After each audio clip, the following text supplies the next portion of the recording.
Mais par rapport ya hii election yenye tunatoka kufanya saa hii yenye tunachunga d'ailleurs les résultats za ma législative national na provincial, tunaweza kuwa na critique, mais tulienda kwa election tulifanya. Lakini mambo mengi ambayo yanapita kwenye mitandao ya kijamii mengi sana ni ya kubuni. Na ndio maana huwa ninaogopa, ninaambia watu kama mteteaji wa haki za kibinadamu, ninahofu sana kuambia watu ambacho jambo si kweli na labda ni kweli na halijatangazwa. Mimi na observe parce que saa hii nilisema biko na natosha watu inje, huyo aliiba. Kuko wenye waliiba mpaka saa ya batoshe wa donc ni mamaguye zenye biko nafanya peut-être kwa kuweka wale wenye peut-être kuko mtu mwenye iko na organe supreme mwenye iko napenda wake bakuwe na majorité parlementaire peut-être. Kwa kuongeza ni kwamba mbunge iko na monopole ya kuwa kupouvoir hata 50 ans kama ataweza, kama raia itakuwa iko na confiance naye, atakuwa iko na chaguliwa kila manda, a part president wa republique mwenye iko na manda ya 10 ans tu. Tanganyika TV, kwa pamoja tukupashe. Sana mpendwa wa mtazamaji wa Tanganyika TV, na kusalimu tena kwa amani ya Yesu popote ulipo ulimwenguni. Hii ni Tanganyika TV, tunapatikana Jamhuri ya Kidemokrasia ya Kongo. Usisahau hilo, mkoani Kivu Kusini. Hapa tuko tarafani Fizi ndani ya mji wa Baraka. Mpendwa mtazamaji, wanakuambia kwamba akili njoo mali. Kama utumia akili, basi hizo mali zenyewe zitakuwa uzito kwako. Maana inabidi uwe na nizamu kwa ajili ya kutumia mali. Mali ni nini? Ni kile kidogo ambacho unakipata kwa siku.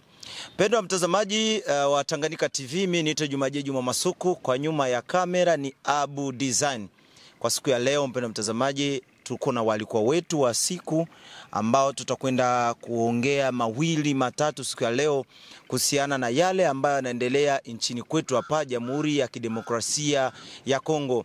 Na pointi kubwa ambayo tutakwenda kuongelea siku ya leo mpendwa mtazamaji, itakuwa ni pointi ambayo inasema kwamba katiba ya nchi inasemaje kuhusiana na uchaguzi hapa nchini Jamhuri ya Kidemokrasia ya Kongo. Hilo limekuwa ni tatizo kubwa sana kwa wananchi wetu hapa. Wajui katiba ya nchi inaongeleaje kwa mambo mengi sana. Hasa leo tutagusia tu kwa jambo fupi tu, katiba ya nchi inaongeleaje kuhusiana na uchaguzi nchini Jamhuri ya Kidemokrasia ya Kongo. Walikuwa wangu ningependa wajitambulishe kwa majina ili tupate kuanza dondoza hizi kwenda tunachambua moja baada ya nyingine. Jambo. Jambo. Unaweza kujitambulisha? Kwa jina naitwa Bile Suku Honore. Niko kada wa kijamii, tena mteteaji wa haki za kibinadamu katika tarafa la Fizi na hususan katika mji wa Baraka. Asante sana. Hapa tuko na mteteaji wa haki za kibinadamu, na imani kwamba atakuwa na mengi ambayo atatueleza siku ya leo. Papa jambo. Jambo journaliste. Bien, unaweza kujitambulisha? Kwa majina naitwa Flori Manase. Niko mwananchi. Niko mwanamemba wa societe civile hapa Baraka.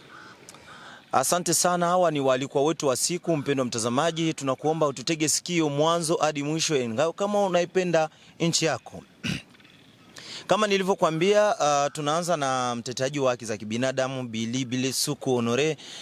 Kulingana na hii mada ambayo tuko nayo siku ya leo ya kuhusiana na katiba ya nchi zidi ya uchaguzi ambao unafanyika hapa nchini Jamhuri ya Kidemokrasia ya Kongo, kuna kuwa na namba moja ambayo inatusumbua. Wanasema ni article 64 mu constitution yetu, yani mu katiba yetu ya nchi. Tungependa kwanza utuambie hiyo article inasema aje juu ya election. Asante sana. Najua kama tumeongea jambo hilo ni kujaribu kuchakachua mambo fulani ili watu wajue uhakika kulingana na katiba ya nchi. Najua ya kwamba katiba ya nchi hiyo ndio inaitwa Biblia ambayo inaongoza taifa. Na kila taifa katika ulimwengu mzima wana katiba yao.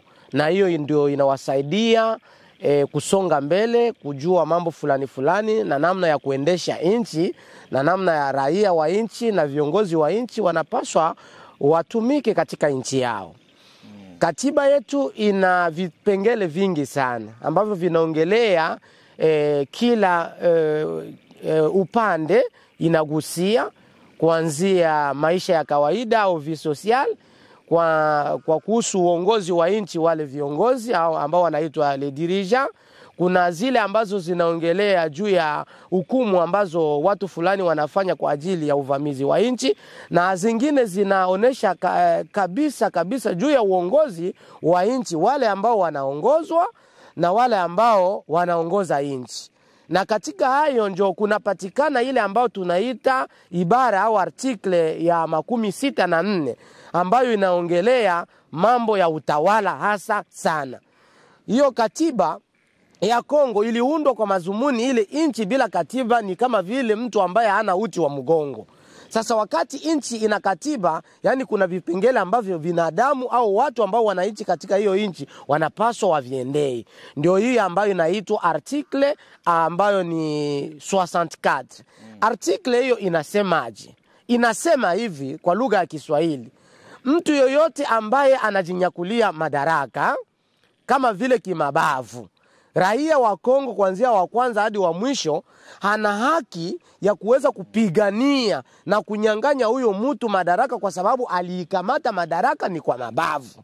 Hiyo yani inaruhusu mwananchi yoyote ambaye anaitwa mkongomani wa Kongo, jamhuri hii ambayo tunaishi ndani, ana uhakika na ana mamlaka ya kuweza kuampeshe. Mkimombo anasema le peuple congolais, tout peuple a droit de barrer la route à n'importe quelle personne qui prend le pouvoir par force ou il prend la population en otage, que chaque Congolais a droit de récupérer et revendiquer. Hiyo ndio gisi hiyo article kwanza inaongelea.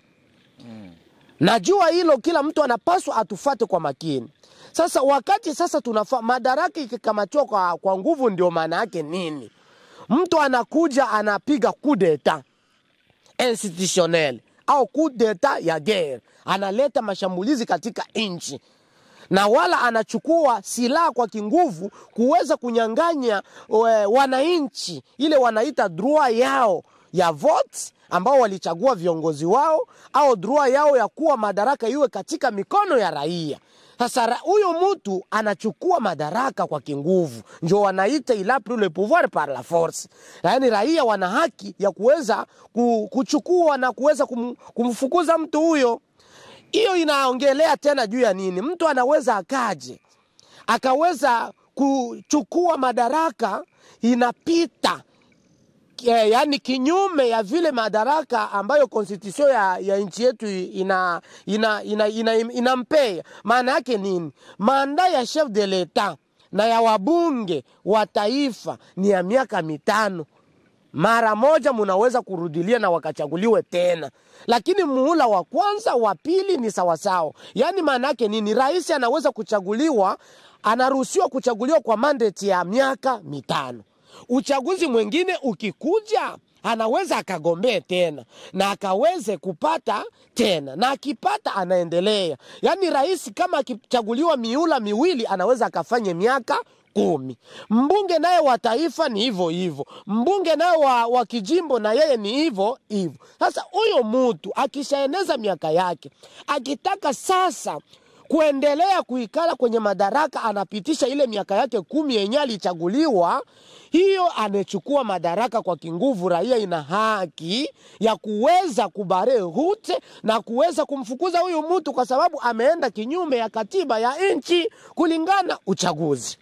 Asante sana kwa mtizamo wako. Labda kwa ndugu yangu hapa papa, probleme iko na kwa kama ba dirigeants bebi kwa, donc tunaweza sema opposition inaanza deja kuimposer bananchi waingie mu barabara juu ya kuangalia hiyo article 64. Wakati mzee hapa anatuambia kwamba article 64 inatuambia wakati mtu yuko nakamata madaraka kinguvu, lakini kuko ba dirigeants ba opposition wanasema tuangalie article 64 na tuingie mubarabara. Wewe unakuwa na mtizamo gani na unaweza kuambia wa raia ambao wanaunga huyo dirigeant mkono nini?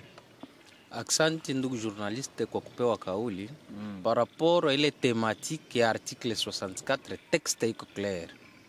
Na mwenzangu Kada amesha explique kidogo, amesha fafanua ile article, na vile gisi alisema tunaweza ongeza kidogo. Kwa kuongeza ni kwamba mbunge iko na monopole ya kuwa kupouvoir hata 50 ans kama ataweza, kama raia itakuwa iko na confiance naye, atakuwa iko na chaguliwa kila manda, apart president wa republique mwenye iko na manda ya 10 ans tu yenye iko non renouvelable. Apart ya ile alisema president wa republique akipenda ingize ingine manda yenye iko hors constitution, pale raia inapashwa jimpliquer na ikamate madaraka yao, patafute mwenye ata dirige.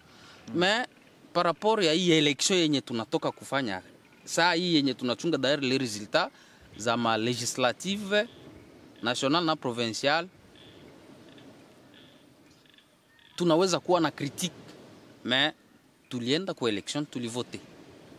Tulienda kwa election et on a voté, mais kulikuwa ma irrégularité vis-à-vis na election. Kwanza Seni inakuwaka naanda bitu 2 semaines avant election, inaanza déployer watu wanafanya les séances bali benye ba agents électoraux. A part séance zile kunakuwa ma déploiement ya makit kumuda puke vote ipite kwa siku moya, kuanzia saa moya na inaisha kwa ile saa yenye iko bien fixe. Mais election ilipitika siku 3 kwa batu wenye balikuwa na vote. Ma irrégularité, mais vis-à-vis ya ma irrégularité batu balienda kuvote na president alitangazwa kuwa president wa republique. Apare ya ile kuko ma difficultés zenye ziko na kuwa saa hii kuwa opposant. Samani, labda peut-être hizo ma irrégularité est-ce que ndio zinaweza tuma bale ba opposa bashurutishe watu kuingia mu barabara? Ba opposant inaweza kuwa raison ni moya. Bon, abana raison ya kuingiza watu mu barabara parce que nabo walienda voter kwanza. Mais il faut kufanya analyse.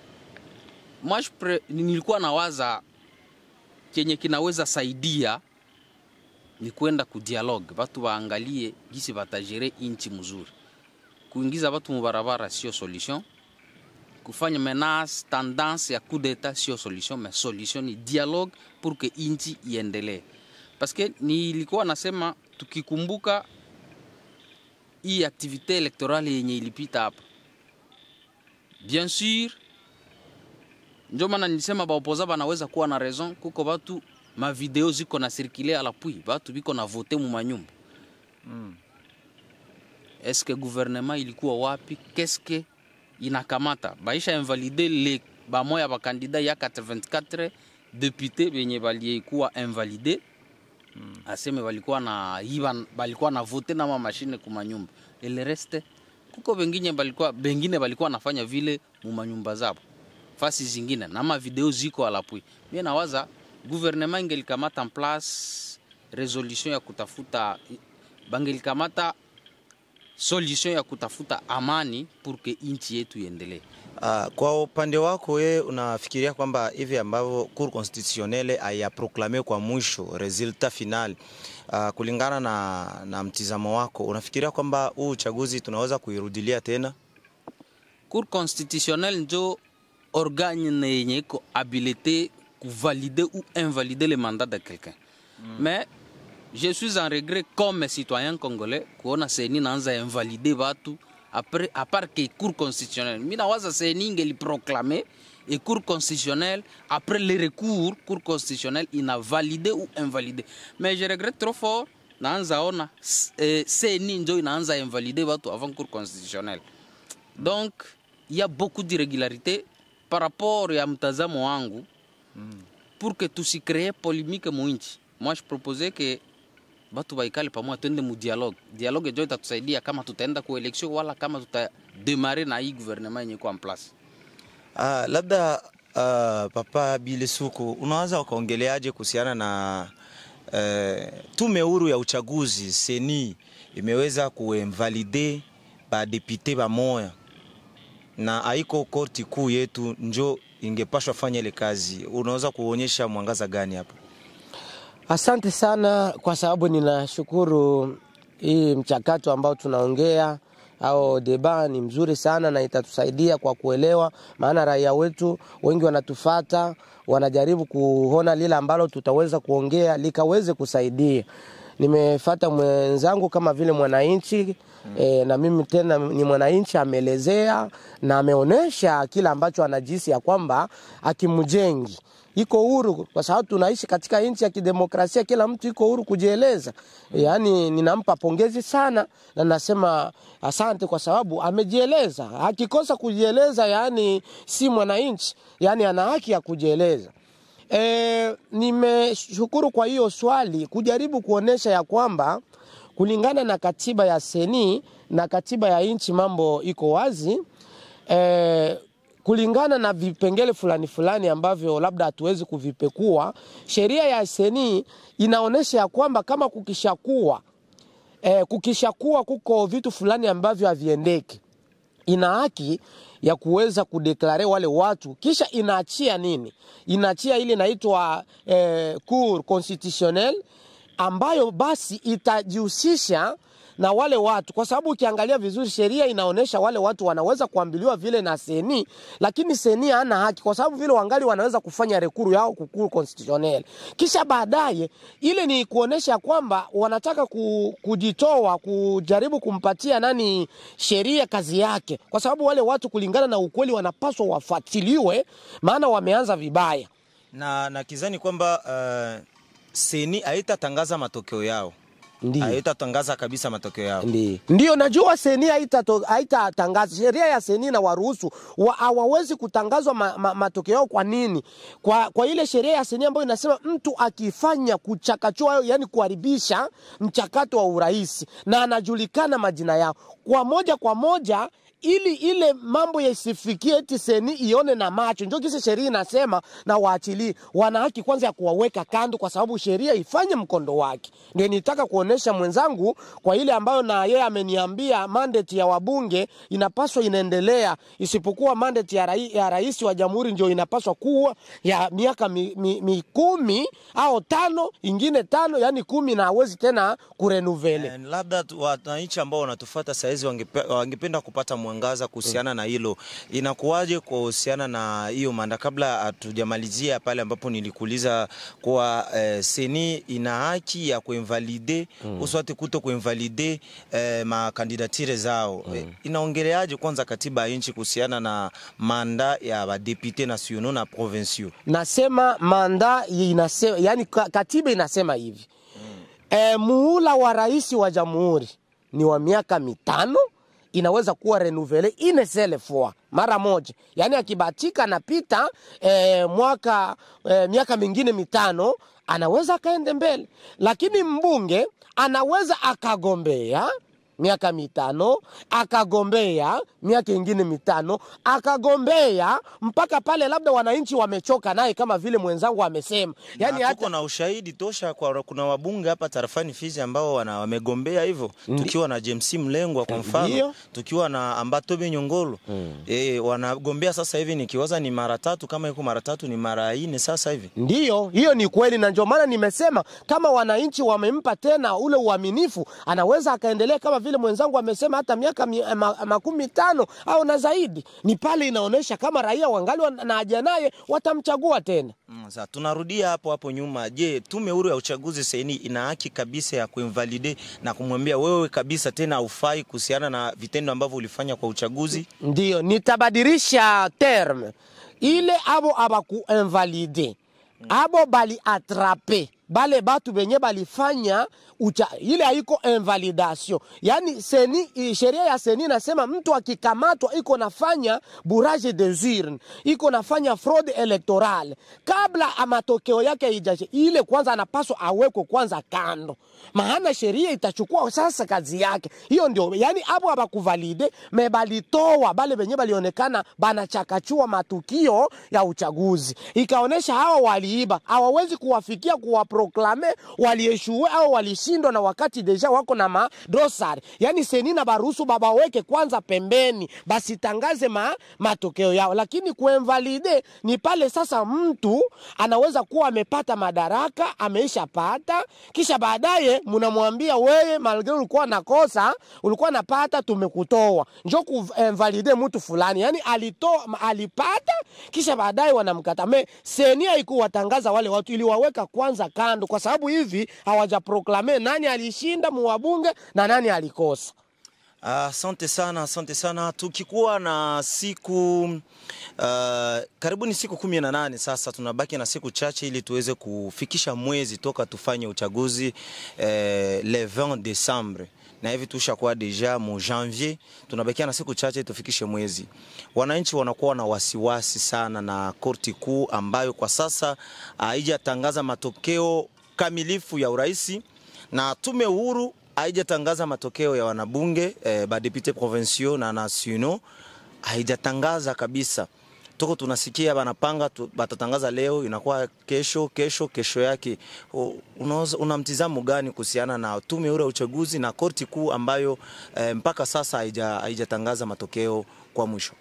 Aksanti, mimi silaumu korti kuu. Jiske la niko na laumu seni. Lakini korti kuu seni shatangaza president. Seni shatangaza deja president ki ni candidat numéro 20 Félix Antoine Tshisekedi ndio mwenye anapita. Et maintenant juu ya ba députés provinciaux na nationaux, tume huru ya uchaguzi seni kwa nini haitangazi matokeo, na kwa nini inatoa maadi kwa wananchi leo, kesho yake, na kwa nini korti kuu nayo haitangazi kwa mwisho kama huyu tunamkubali ndiye rais ama huyu atumkubali turudi tena kwa uchaguzi? Tunaenda matext. Matext zinasema Cour constitutionnelle inakuwaka natangaza une seule fois. Unaweza rudia mu 2018 kuko kandida umoya, depute umoya mwenye alikuwa ametangazwa, nitataja jina lake mzee Kaliba Mulanga pardon.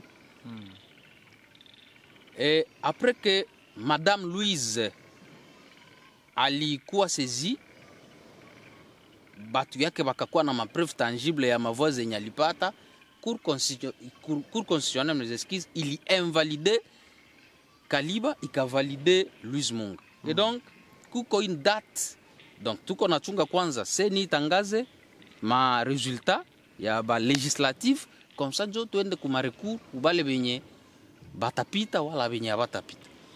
Unataka kuonyesha raia kama Cour constitutionnelle mpaka sai pale hayakuwa na problem? Ndio. Cour constitutionnelle haina kosa parce que seni hayatangaza. Na unafikiria ni nini seni inachelewesha mambo ya kutangaza hapa badepute? Unaweza tatizo kwa seni ni nini mpaka sasa? Je, sauti hazijafika?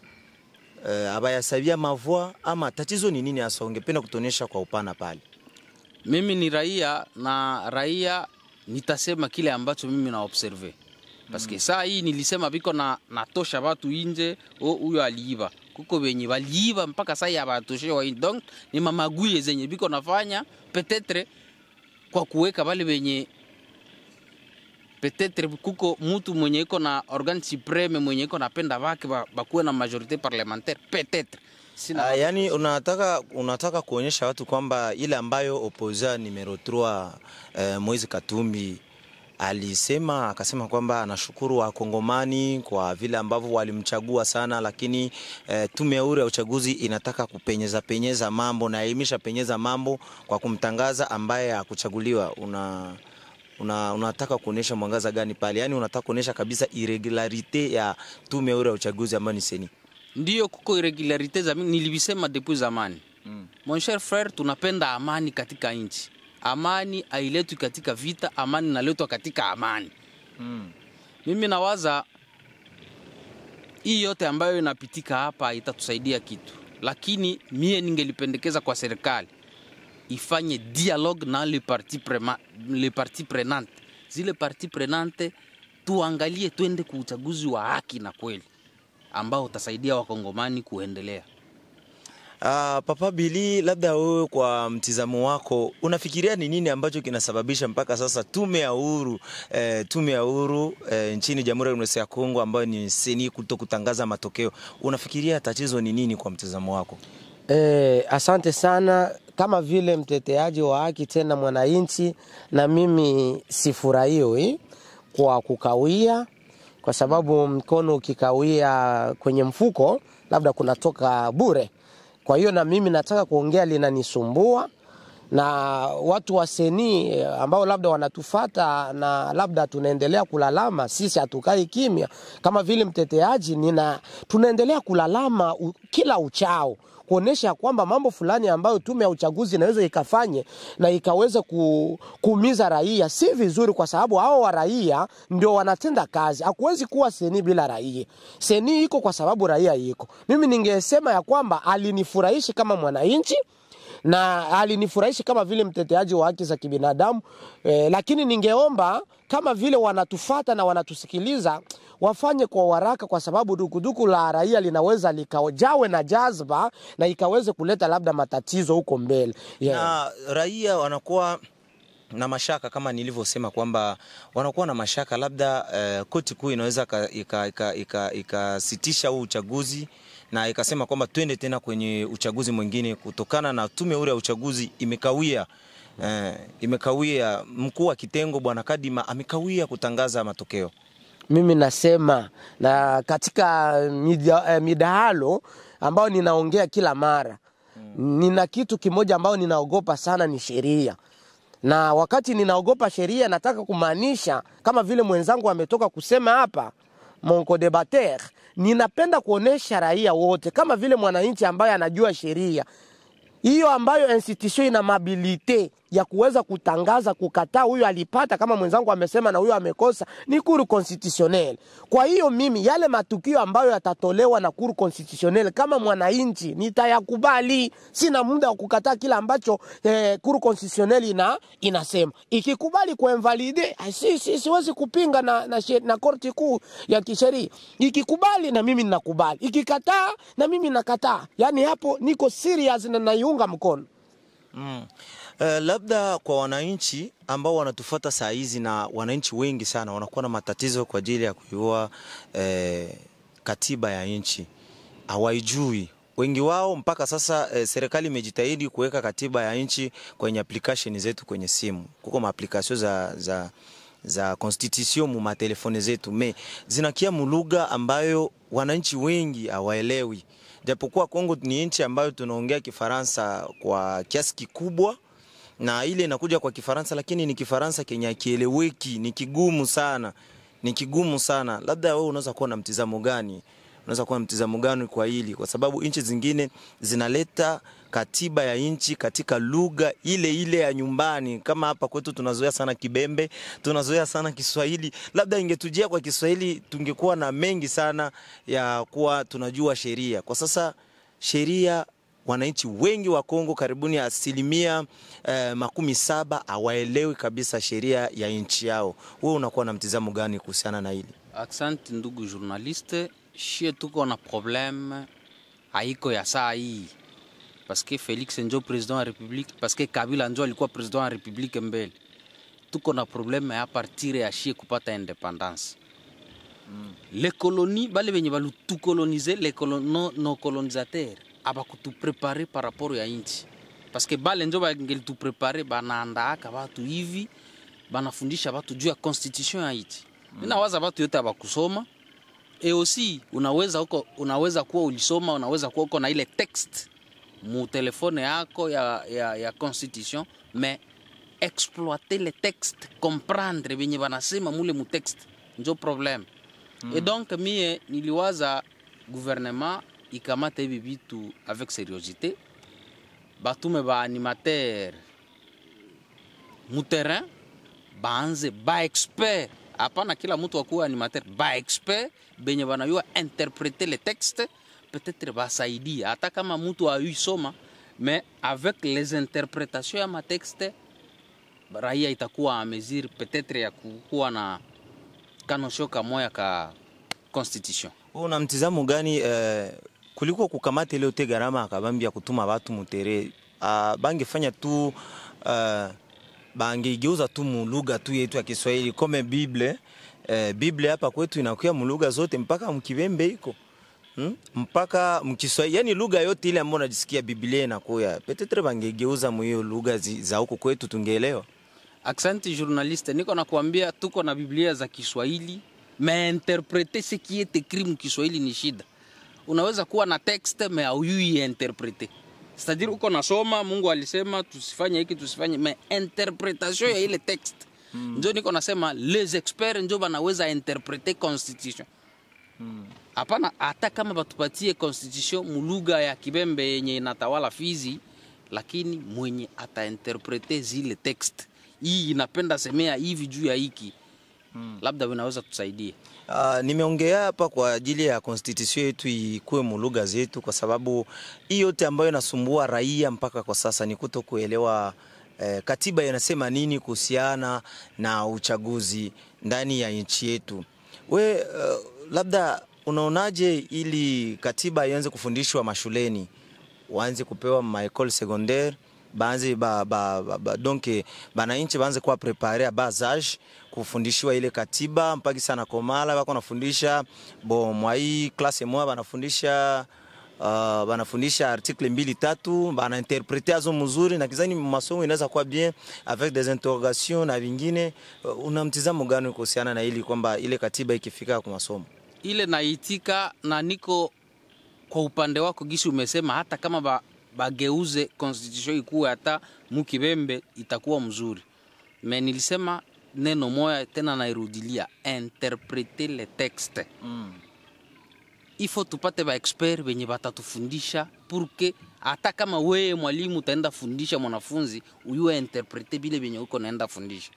Hii texte iliandikiwa juu ya kuexpliquer hiki na hiki na hiki na hiki. Donc tant que citoyen congolais usifanye hiki na hiki na hiki na hiki, wala ufanye hiki na hiki na hiki na hiki. Asante sana mpendo wa mtazamaji. Tuko na kichwa cha neno kikubwa sana ambacho kinasema katiba yetu ya nchi ya Jamhuri ya Demokrasia ya Kongo inasema nini kuhusiana na uchaguzi. Papa Bili, labda kwa mtizamo wako unaweza kuwa na mtizamo gani katiba waibadilishe lugha na ianze kufundishwa mashuleni? Wewe una mtizamo gani kwa hili? Asante sana. Mwenzangu ameongea na ni swala nzuri. Mimi huzuni huwa unanipiga sana kama vile mteteaji wa haki za kibinadamu, leader wa kijamii, kuona vitu ambavyo raia wangepaswa kufunzwa vizuri na waelewe hiyo mambo. Watu wala ambao wanaongoza nchi miaka yote tangu ukoloni wanakuwa wanajibazemu mambo mengine yao kuliko kujitwika mzigo ambao ni wa maana. Tunachukua mfano wa nchi kama vile Tanzania. Mwananchi hata mtoto wa primary school anakuwa anajua kuhusu katiba ya nchi yake na anaielewa vizuri. Yani niko pamoja na ndugu yangu kusema ya kwamba itaisi nitaongeza kidogo kukazia mahali fulani labda yeye hakutaka kukazia. Nimeanza ile ya kusema ya kwamba ni vizuri katiba ya nchi uweze kutafsiriwa kwa lugha mbalimbali, ili kila wananchi, najua humu Mkongo mna lugha 4 za taifa ambazo ni Chiluba, Kikongo, Kiswahili na Lingala. Yani waweze kuchukua kwanza huyo mzigo, wafanye hivyo, itakuwa halali. Cha pili hicho ambacho mwenzangu wameongelea, ndipo sasa kutumwa wale wataalamu ambao wanahusika na mambo ya sheria ambao tunaitwa le constitutionnaliste. Wanakuja watumwe katika vitengo vya serikali. Wako watu watakuwa wanalipiwa na serikali, kisha hao wafunze watu kama mwenzangu amesema, kuonesha katiba inaanza inasema iki, ili wananchi hata wale wa mashambani na wale ambao ni wafukara wa kufika shuleni wataelewa kuna nini ambacho wanataka kusema. Kwa sababu mwananchi Tanzania ukifika pale, acha tusifie nchi ambao labda mfano, kwa sababu Mwalimu Nyerere alisema jifunze kutoka kwangu, na sisi tunaweza kujifunza kupitia watu wengine. Hata yuko mtoto mdogo anakuambia ya kwamba katiba ya nchi inasema hivi, katiba ya nchi. Yani niko pamoja na mwenzangu, lakini na kazia na mimi cha muhimu nacho kuweza kuitafsiri katika lugha 4 za taifa, nayo ni nzuri sana na itasaidia na wale ambao ni serikali wachukue mzigo wao. Ni mzigo wa serikali kufundisha wananchi, lakini mimi kile ninaogopa wale ambao wanaongoza nchi wanasikia woga wakiambia ukweli raia, watawajua kile ambacho wako wanatenda ni kibaya, na hiyo ndio shida. Sasa kama wanaendelea kushindilia raia wasijue kile wanachokifanya, sisi tutafanya vyote viwezekanavyo ili katiba ya nchi itafsiriwe katika lugha za Kongo, na hiyo serikali ichukue mzigo wake wa kufundisha wananchi. Asante sana kwa mtizamo wako. Hapa juzi Rais wa Jamhuri ya Kidemokrasia ya Kongo Felix Antoine Tshisekedi alikuwa na hotuba kubwa ambayo alisema mengi sana. Aliomba msamaha na akafanya pia na maombi. Lakini kwa sasa raia wote tuko katika utata sasa. Hatujui ni kipi ambacho yeye alikosea mpaka aanze kuomba msamaha. Alisimama kabisa na akafanya hotuba, akaomba msamaha kwa wananchi wote wa mashariki, wa magharibi, wa kusini, wote wa kaskazini, akaomba msamaha. Wananchi wote wa Kongo akaomba msamaha na akafanya maombi. Mpaka sasa hata mimi ambaye naongea na wewe hatujaelewa ni nini haswa ambacho aliombea msamaha. Labda angetubu kwanza makosa yake, ndo raia wanasema angetubu makosa yake ili aombe msamaha, na sisi kama raia tungejisikia labda kwanza kumsamehe. Wewe unawaza ni nini haswa? Labda sisi ndo tumeelewa vibaya, maana alikuwa anasema kwa lugha ya Kimombo, na sisi lugha ya Kimombo wewe inatupiga swaza kwa masikio. Accent ndugu journaliste. Le premier citoyen wa Congo ni président wa République. Na ikiwa yeye aliomba msamaha, anajua vile ambavyo yeye alifanya. Sisi ni raia, labda tunaweza kuwa tunajiuliza aliomba msamaha hiki. Kuna siku atasema niliomba msamaha juu ya kitu fulani. Saa hii biko très difficile shie raia tuseme ase aliomba msamaha juu ya hiki, paske hatujui texte legal ya benye alifanya. Labda Papa Bile Suko, unaweza kuwa na mtizamo gani kuhusiana na yale maneno ambayo rais wetu alisema mbele ya wananchi wote? Labda wewe kama unakumbuka ya maneno, labda ungearudilia vizuri tupate kuyasikiliza vizuri. Labda alikuwa na kitu ambacho alizamilia ili aongee maneno yale. Rais aliweza kutoa hotuba yake, najua nimeifuata mwanzo hadi mwisho. Kwenye runinga na television ya taifa na kwa social media. Wakati rais aliongea, alitaja mambo karibia amane hivi ambayo nitaitaja kwa haraka. Ya kwanza alitaka kuonesha ninachukua nchi ninaiweka mikononi mwa Mungu. Wale ni wafanya siasa kama mwenzangu amesema, na yeye ndio le premier citoyen congolais. Eti ameweka nchi katika mikono ya Mungu, kwa sababu eti bila Mungu nchi haiwezi kuendeka. Akasema tangu zamani nchi yetu tulikuwa atuipeleke kwenye mikono ya Bwana. Yani akataka kuonesha kwamba nchi kama amekuja kugundua ya kwamba kuna kasoro fulani, ndio maana akasema ya kwamba tumeweka mikononi mwa Mungu ili aweze kuiongoza. Najua kama vile wimbo wa taifa wa Tanzania unaanza na Mungu ibariki Tanzania iwe na amani na watu wote, lakini shida kwetu kikaangalia lugha wimbo wa taifa hakutajwi hata mahali pamoja ambapo kunatajwa jina la Mungu. Hiyo nani kasoro. Ya pili akaonesha ya kwamba kuna watu ambao wamefanya makosa, na yeye pia anasema on a fait du mal, nous avons offensé, nous avons triché, on a fait tout. Il a parlé, akasema ile katika lugha ya Kimombo, na yeye anajiweka akasema ya kwamba kwa hayo yote ambao tulifanya tangu wale ambao wamenitangulia na mimi ambayo nimeingia madarakani, tuna mambo ambayo hatukuweza kuongoza raia wetu kulingana na vile ambavyo ipasavyo, na kuna mambo ambayo tumetendea raia wetu ambayo hatungeweza kuwatendea, na ile nyingine ambayo tungetenda kwa ajili ya maendeleo ya raia wetu hatukuitenda.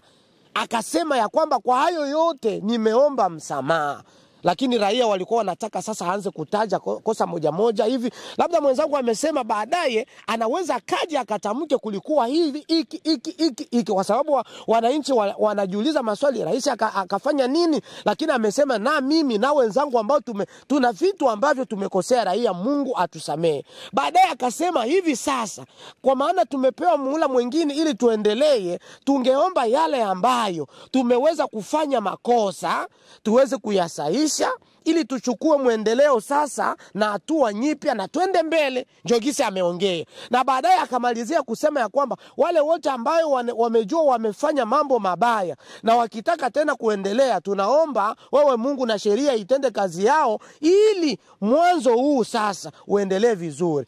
C'est un citoyen congolais, le premier citoyen. Ninamheshimu sana rais wa nchi, lakini wao ni wafanya siasa. Anajua na kwa nini ameongea hilo, na anajua nini kinaweza kutukia baadaye, lakini sisi ni wananchi tunasikiliza. Kwa yale ambayo tunasikiliza, masikio yetu yanatega, yanataka yajue nini ambacho kitaendeka. Na ikiwa aliweka nchi katika mikono ya Bwana na akasema wasameheo kwa yale ambao wametenda yeye na wenzio, na wale ambao labda wangeweza kufanya tena yale mabaya wafungu, tungeomba kwetu sisi kama raia hilo litendeke, lisikuwe tu kwa midomo na ukuwe msamaha wa kuweza kiini macho, tromper la vigilance, ndio kisi wanasema. Tungesema sasa iendelee na iwe hivyo, na Kongo iwe mpya, kama tumesema eti alisema nous voulons un Congo nouveau.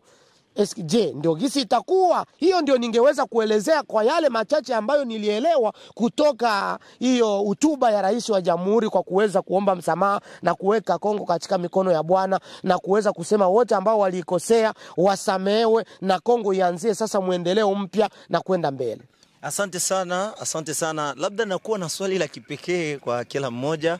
Hili ni swali la kipekee, yani linategemeana na wewe. Wewe hapo ulipo unakubali kabisa rais wetu huu muhula uwe wake tena wa miaka 5? Umeridhia kabisa? Asante ndugu journaliste, ile ni swali la kipekee. Ya kipekee ni ya mzuri sana. Mimi nawaza tulienda ku election ilikuwa le 20 décembre. Na tuliexprimer ma voix zetu kule. Na seni katangaza Felix Tshisekedi amepita comme président de la République. Donc hatuna muda wa kwenda à gauche ni à droite. Felix ndio président de la République. Kipekee kabisa unakubali hilo? Ndio. Je, na wewe unakubali kabisa na umeridhia kwamba Tshisekedi tena atumike miaka 5 mingine? Najua sisi tulienda kuchagua kama ndugu wangu amesema, tukatoa kura zetu, wale ambao wamechagua wakachagua na sisi tukachagua, na yule ambayo seni imetoa, sisi tunaendelea kuyashukuru na tutashukuru zaidi sana pale wakati kuru constitutionnel itaweza kumkamilisha. Lakini kwa ile ambao seni ameshafanya, na sisi na mimi nakuja na salimu amri na kubali kwa hiyo. Asante sana. Papa Billy, kuna kuwa na changamoto nyingine na waraia wajelewe yalda kwa mwisho, yani tunaweza tukasema hivyo ili kuweza kumalizia kipindi chetu. Kwa sasa kuna kuwa na vita ambavyo vinaendelea katika nchi ya Palestina na Israel. Wananchi wa Kongo wameshtushwa sana kuona rais wetu anataka kujumuika kuweza kufanya makubaliano ili raia wa Palestina watoke kule waje kuishi ndani ya nchi yetu ya Jamhuri ya Kidemokrasia ya Kongo. Na raia wengi wa Kongo wametengeneza sauti nyingi na watengeneza video nyingi za kusema kwamba hawakubaliani kabisa na hilo swala. Unamtizamo gani kwa kuhusiana na hili? Nashukuru sana. Mimi huwa mkali kwa mambo ambayo yanapita kwenye social media. Hapa hivi watu wanatufuata, haiko montage. Yani mambo tunaongea hapa ni bayana, ni kinaga ubaga, ni kimasomaso, ukweli wa mambo sio kificho. Lakini mambo mengi ambayo yanapita kwenye mitandao ya kijamii, mengi sana ni ya kubuni. Na ndio maana huwa ninaogopa, naambia watu kama mteteaji wa haki za kibinadamu, ninahofu sana kuambia watu ambacho jambo si kweli, na labda ni kweli na alijatangazwa. Lakini ninawaambia wananchi, sote tumesikia kwenye mitandao. Lakini hapa mimi ninarudilia kile msemaji wa serikali ambaye anaitwa Patrick Muyaya aliweza kuongea. Baada ya kusikia hilo linatamba kwenye mitandao, alipanda, najua ilikuwa majuzi, akasema hivi: Nous nions fortement les rumeurs ambayo inatamba ya kwamba serikali ya Kongo imekubali wa Palestina kutoka Gaza, eti ameongea na waziri mkuu wa Israel Benjamin Netanyahu ya kwamba wao wakimbizi waje huku. Ile picha ni picha ambayo Felix Tshisekedi aliendaka Israel kuenda kuonana na waziri mkuu, na hiyo ndio ambayo imetamba mitandaoni ya kwamba yeye ameonana hivi karibuni na wanatia bendera ya Israel. Ni Patrick Muyaya alisema ni uongo, haiko hivyo. Kongo haiwezi kukubali, kwanza tuna vita mashariki, Kongo yetu huko kwa mtu, yani bako kuna vita, tena tulete. Hivi karibuni tumekataka tumeshutumu Rwanda ya kuonesha wanakubali wakimbizi watoke wapi Uingereza waingie Rwanda, tukawaweza kuwashakia kwamba wako wanakuja kuandaa vita kwa ajili ya kupiga Kongo. Hiyo tumekataa na tumesema ya kwamba Uingereza ni nchi ambayo ina njama kwa ajili ya Kongo, kwa sababu wakimbizi hawaji Kongo, wanakuja Rwanda. Kisha sasa kuonekane wakimbizi kutoka Palestina waje kuingia huko, wanatoka ukanda wa Gaza waingie Kongo. Unaona hilo jambo linaweza likaeleweki? Tulete moto kwenye moto mwingine kuliko kuzima. Tuko na milioni karibia 7 ya wakimbizi wa ndani ambao hivi wanazagaa katika makambi, lakini msemaji wa serikali alisema bayana hizo habari ni za uongo, kwa sababu hata Rwanda nayo wameweza kuishutumu eti Rwanda nayo inakubali iingize hao wakimbizi kutoka kule. Najua kama sisahau na nchi ya Uganda nayo wamesema hivyo, najua kama na nchi sijui ya Ethiopia, lakini nao pia wamekana. Na sisi tunakubali kwanza lile ambalo waziri wa habari na msemaji wa guvernema ameisha sema, bwana Patrick Muyaya. Tukisubiria ni wafanya siasa, lakini kile ambacho kwanza ameweza kukubali na kusema wazi eti ni uongo, na sisi kwanza tukubali hiyo. Yani wananchi waweze kutuliza jazba, wanywe maji, lakini sisi tunaendelea. Inawezekana ikiwa raia tutakaa kimya, tutaweza kufanya kazi ili jambo hilo lisiwezekane. Kama guvernema yetu iko na hiyo mawazo, tunaomba inyamanze na ishie katokato kama vile walisema na walitimiza. Lakini kinyume ya hilo hatuwezi kufumbia macho. Asante sana kwa mtizamo wako. Wewe unakuwa na mtizamo gani kuhusiana na hili, endapo kama hili jambo ni kweli? Ni kweli kabisa hao wakimbizi wa Palestina watatoka kule na waje kuishi Kongo. Unakuwa na mtizamo gani kama ni kweli? Ndio, aksanti. Nitasema kama raia, nitasema comme ambassadeur de la paix. Tuko na adage moya tunasemaka qui veut la paix prépare la paix. Shie ba ambassadeur de la paix. Nawaza wa Kongo tunajuana sana. Tunakuwa nasema sana. Hiyo mawazo ni ya uongo sana. Na haiwezekani sana. Donc ni marimer zenye ziko kuma reseaux sociaux. Lakini labda nitaenda kwa msemo mmoja wa Kiswahili ambao unasema lisemwalo lipo, na kama alipo basi lipo njiani linakuja, na hivi limeanza kusemwa tayari. Hivi ikiwa ni kweli kabisa, wewe una mtizamo gani? Labda ungetuonesha kwa mapana zaidi. Sawa, mimi nawaza, mimi niko raia wa Kongo. Mwenye iko na monopole ya signature ya kuleta ba réfugiés kule Palestine bakie Kongo ni président de la République. Et donc naweza sema après que nishasikia bali signer na wanataka anza kuya, etant comme raia wa Kongo nitakuwa na vya kusema. Mesai niko nasema ni rumeur parce que hakuna signature hata moja. Asante sana.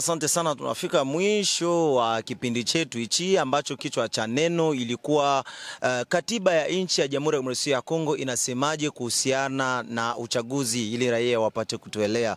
Labda ndugu yangu, kwa mwisho unaweza kuwa na neno gani la mwisho kabisa kuhusiana na haya yote ambayo tumeongea hapa? Nimeshukuru kwa deba ambayo umeleta, tematike ilikuwa ya mzuri.